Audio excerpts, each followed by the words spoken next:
चंद्र कृपालु भज मन हरण भव भय दारुणम्। श्री राम जय जय राम।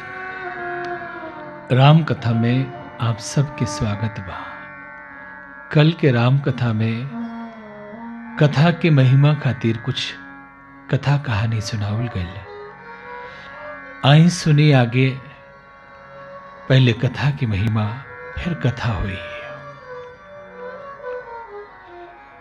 राम कथा की महिमा अपार बा। एक कथा सुनला से जीवन धन्य हो जाला। गोस्वामी जी लिखले बने ये कथा की महिमा। राम कथा सुन दर करतारी, राम कथा सुन दर करतारी।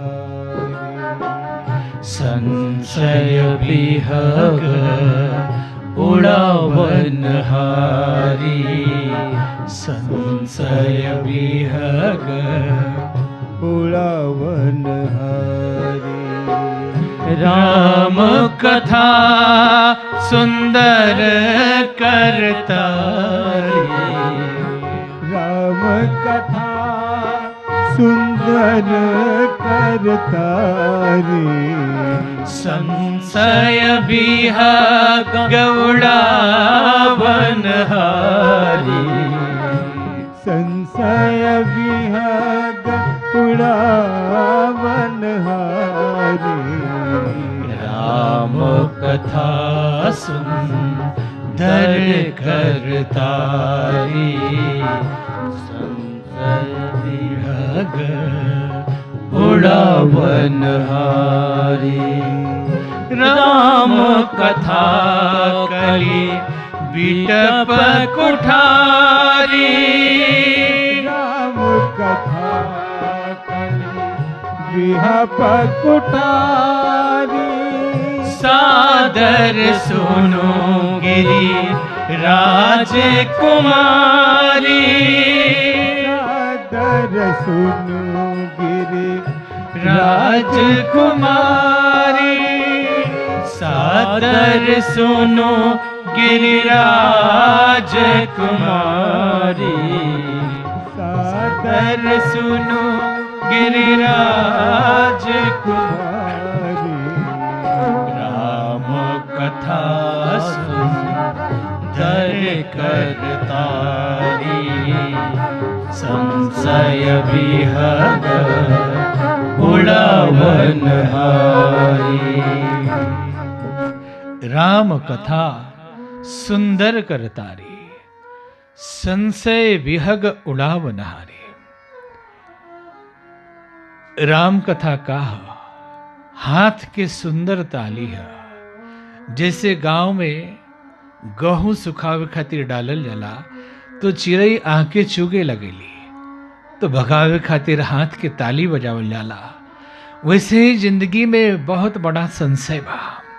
संसार में जे जहां जिया था, केहू का दृष्टि नहीं खे, केहू का समझ नहीं खे कि जीवन के मतलब का है, जीवन के लक्ष्य का है, हमरा का करे के चाहिए और का ना करे के चाहिए। हर आदमी दुविधा में, द्वंद्व में, संशय में जी रहल बाड़न। तो संसार के चिड़ई के उड़ावे खातिर तो हमने ताली बजावे नहीं, थपरी बजावे नहीं, बल्कि जीवन के जो संशय रूपी इस चिड़ई बिया, जो ने पक्षी बा, एकरा के उड़ावे खातिर कौन थपड़ी बाजी। तो गोस्वामी जी लिखनी कि राम कथा सुंदर करतारी, संशय विहग उड़ावन हारी। राम कथा हाथ के सुंदर ताली है, जोन जीवन से संशय रूपी, द्वंद्व रूपी, दुविधा रूपी पक्षी के चिड़ई के उड़ा देवेला। और कई संत एक और व्याख्या कर ले कि राम कथा सुंदर करतारी। राम कथा जब रुआ सुने तो रुआ के सुंदर बनाई, तार दी, मुक्ति दिला दी। राम कथा के अपार महिमा बा।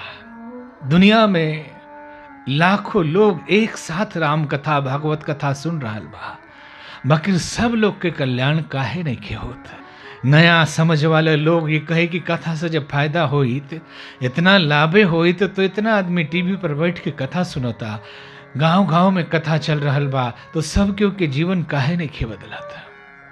कौनो चीज के महिमा बा अगर ओकरे अनुसार कइल जाओ तब।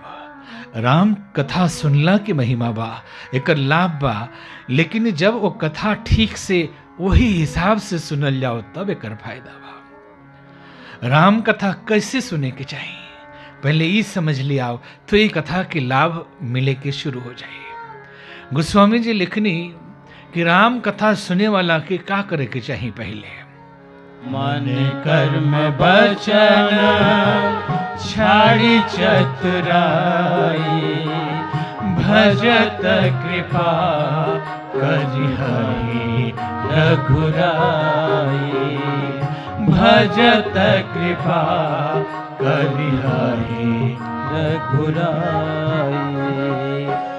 मन कर्म वचन छाड़ी चतुराई, भजत कृपा करी हहि रघुराई।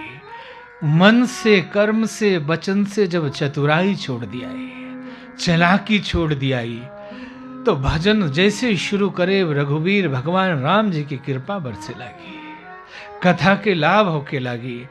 मन से भी चालाकी छोड़े के पड़ेला।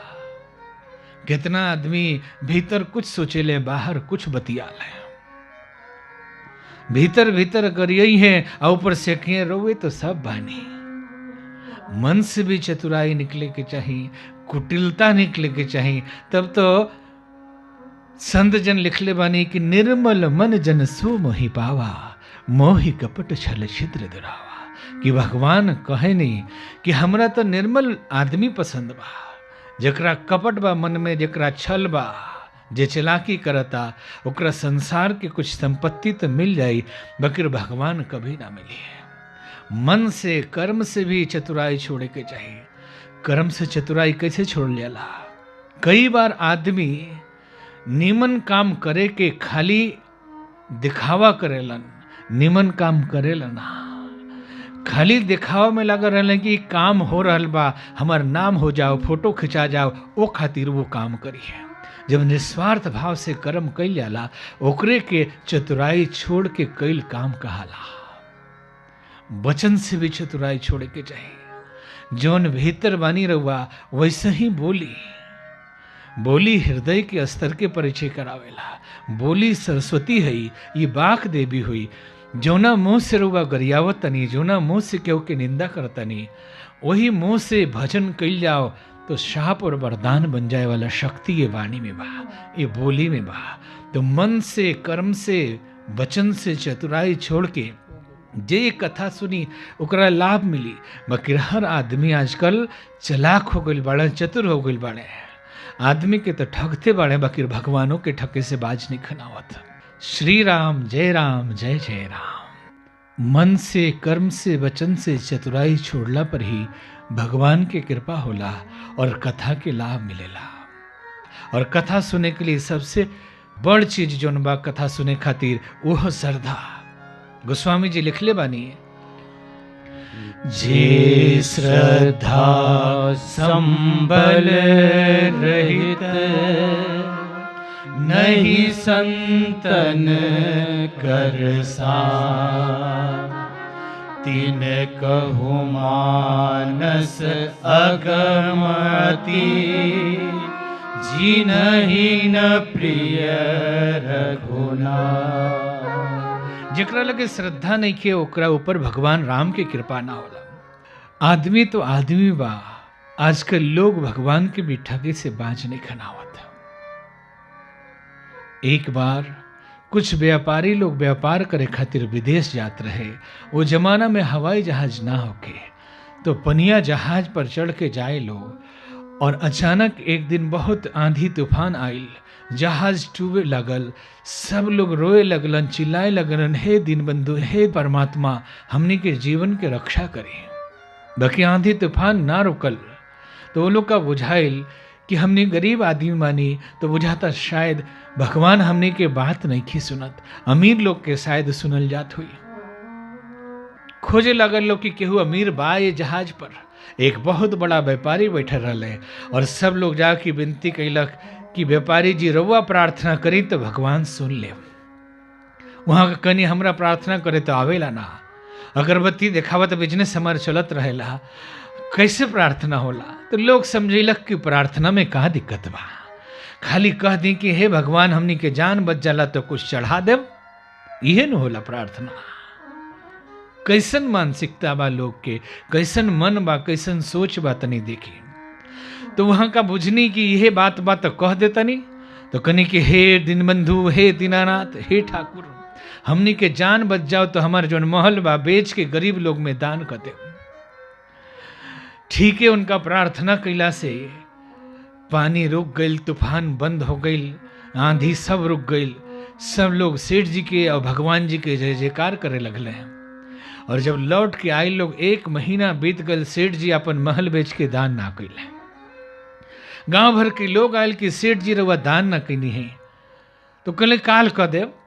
और बिहान भैला सेठ जी एगो नीलामी लगैले और लिखले कि हमरा बिलाई के दाम बा 5 करोड़, आ जे बिलाई कीनी ओकरा के 1 रुपया में ही महल दे दियाई। जे बिलाई कीनी ओकरा के 1 रुपया में ही महल दे दियाई। और लोग बुझलन के रे महल के दाम 5 करोड़ बा, तो मान लेनी बिलैया किनाता महल मिलता। बिलाई 5 करोड़ में बेचाइल, 1 रुपया में महल नीलाम हो गई। 1 रुपया सेठ जी एगो गरीब के दान कर देनी। गांव भर के लोग आए कहलक कि सेठ जी रउआ पैसवा ना देनी है। तो सेठ जी कहले हम तो दे देनी है। तो कहाँ देनी है? तो ये 5 करोड़ मिलल है, रउआ दान तो 1 रुपया कहनी है। तो सेठ जी कहनी वो 5 करोड़ महल के दाम थोड़े है, वो तो 5 करोड़ बिलाई के दाम रहल है। महल तो 1 रुपया में बेचाइल बा, तो 1 रुपया हम दान कर देनी है। आदमी के आदमी ठगता तो ठीक बा, भगवानों के ठगे से बाचने क्या होत। श्रद्धा चाहिए। जे श्रद्धा संबल रहित, नहीं संतन कर साथ, तिन कहु मानस अगम अति, जिन्हि न प्रिय रघुनाथ। जकरा हृदय में श्रद्धा नहीं खे, भगवान जी के प्रति भाव नहीं खे, साधु संग के साथ नहीं खे, ओकर जीवन में कभी भी भगवान के कृपा ना होला। श्री राम जय जय राम। जीवन में श्रद्धा के बहुत बड़ा महत्व बा। श्रद्धा के बिना जीवन अधूरा बा। राम जी के कथा के पूरा लाभ उठावे खातिर श्रद्धा होके के चाहिए। और श्रद्धा एगो ऐसन चीज है कि रउआ जैसन श्रद्धा अपना प्रति, भगवान के प्रति राखे, रउआ वैसने हो जाए और वही रूप में भगवान के कृपा रउआ ऊपर बरसे। एगो संत कथा सुनावत रही और वहां का कथा में सुनैनी कि श्रद्धा में इतना शक्ति बा कि पहाड़ का सामने खड़ा होकर रउआ बोले कि हमार श्रद्धा बा, ये पहाड़ पिघल जाओ, तो पहाड़ पसिज जाई, पिघल जाई। यह कथा एगो लड़की सुनत रहली। अगला दिन अली, कली कि बाबा जी रउआ झूठ बोलेनी। तो बाबा जी कहनी हम का झूठ बोल देनी बेटी? तो कहे लगली कि काल रउआ कथा में सुनेनी कि श्रद्धा में इतना शक्ति बा, इतना ताकत बा कि पहाड़ के कहल जाओ पिघल जाता, पहाड़ पसिज जाई, पिघल जाई। हम तो अपना पर छत पर खड़ा होके 2-3 घंटा कहनी कि ये पहाड़ पिघल जा, हमरा श्रद्धा बा। पहाड़ पिघलल तो दूर बा, तनी 1 इंच छोटो ना भइल। जैसन पहाड़ रहे वैसे ही पहाड़ खड़ा बा। अब बताई रुआ झूठे नु कहनी के श्रद्धा में इतना शक्ति बा। बाबा कहने बेटी तू तो ये कहता रू कि हम जानत रहनी कि ये पहाड़ नइखे पिघले वाला, लेकिन तनी कोशिश करके देख ली कि पिघलत कि ना। तो बेटी तहार श्रद्धा में कहाँ रहे कि पहाड़वा पिघलिए जाई?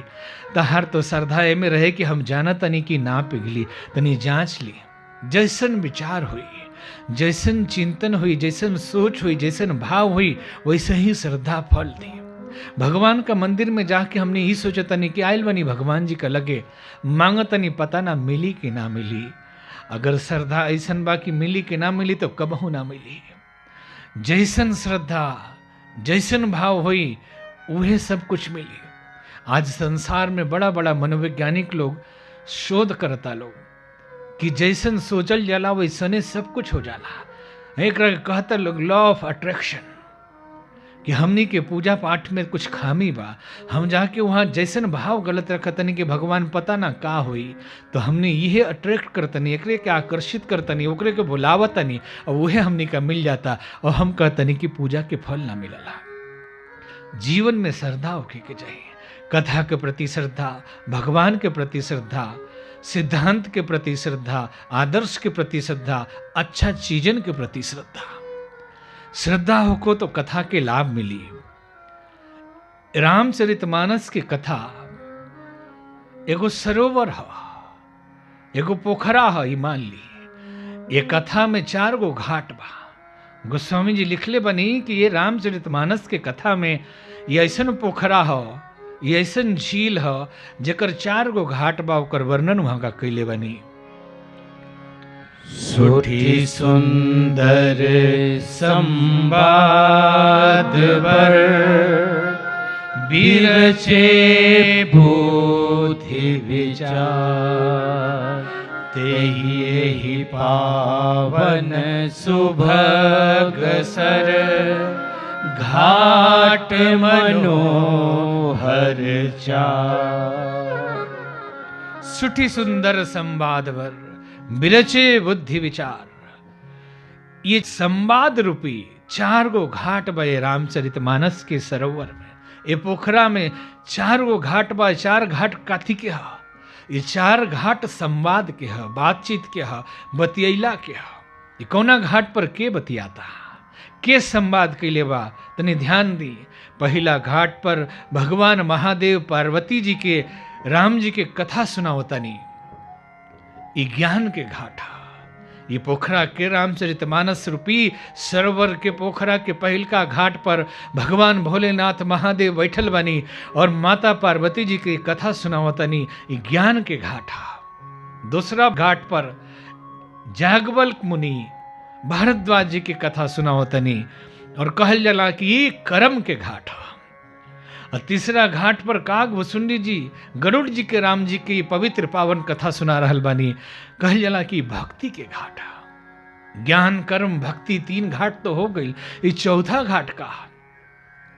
पुरन का जमाना के पोखरा देखे तो 3 गो घाट बनत रहे, चौथा सीधा छोड़ दियात रहे। ये बुझली कि वहां से कूद के नहाए के बा, सीढ़िया पर तो चल के रुआ जाए, यहाँ से कूदे के बा। गोस्वामी तुलसीदास जी से केहू पूछलक कि बाबा 3 गो घटवा तो बता देनी, ये चौथा घाट का है? तो वहां का कनी की समर्पण के घाट है। ये समर्पण के घाट है जहां बैठ के हम रुआ लोग के कथा सुनाओ तनी।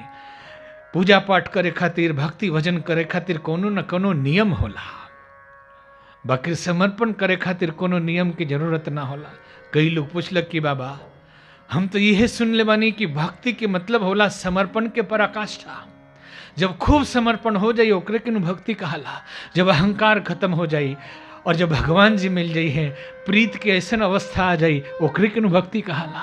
फिर वह कहतनी कि अलग घाट है।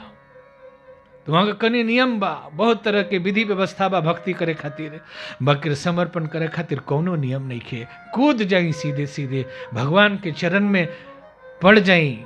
तो ये समर्पण के घाट है। दंडवत करे खातिर कोनो नियम ना होला। श्री राम जय राम। आज की कथा यही जब विराम लेता, एकरा आगे काल कथा चली। 2 मिनट भगवान के नाम कीर्तन में डुबकी लगाई। जय राम लला जय जनक लली, जय जय हनुमत बजरंग बली। जय राम लला जय जनक लली, जय जय हनुमत बजरंग बली। जय जय हनुमत बजरंग बली, जय जय हनुमत बजरंग बली। जय राम लला जय जनक लली, जय जय हनुमत बजरंग बली। जय जय हनुमत बजरंग बली, जय जय हनुमत बजरंग बली। बजरंग बली। जय जय हनुमत बजरंग